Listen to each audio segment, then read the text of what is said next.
Bonjour, bienvenue à l'Atelier des pigments, je suis Marie-Vanessa. Sur le blog ce mois-ci, on parle de Newton et de son expérience avec des prismes pour décomposer la lumière du jour.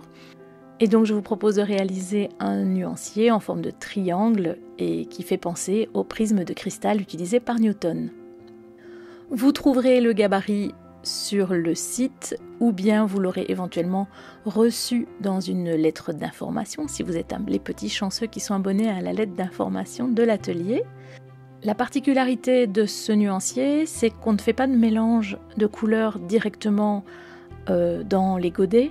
On va travailler en lavis successifs, transparents. Le mien réalisé en aquarelle. La base de ce nuancier, c'est 3 couleurs. Moi, j'ai travaillé avec des primaires classiques.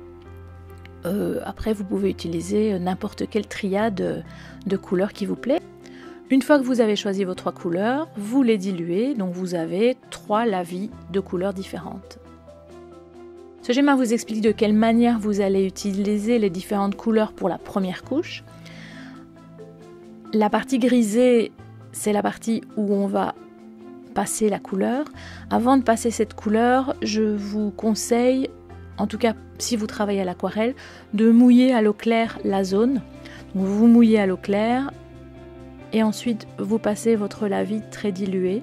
Puis vous laissez bien sécher cette première couleur avant de passer à la couleur suivante. Donc pour la couleur numéro 1, quelle qu'elle soit, on va remplir une zone à gauche du triangle.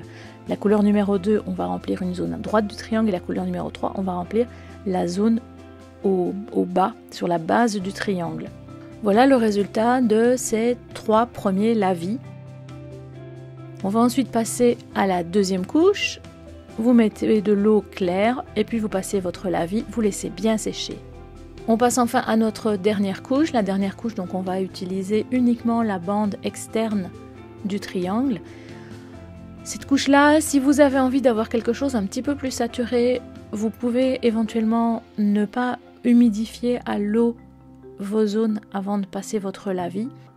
Voilà le résultat du nuancier avec les 3 couleurs passées en 3 couches successives dans les différentes zones. Si vous voulez en savoir plus là-dessus, vous pouvez aller voir sur l'atelier des pigments dans le cours de couleurs. Si vous avez des questions, n'hésitez pas à m'envoyer un email. Si vous faites des tests, n'hésitez pas à partager vos résultats sur Facebook ou sur Instagram.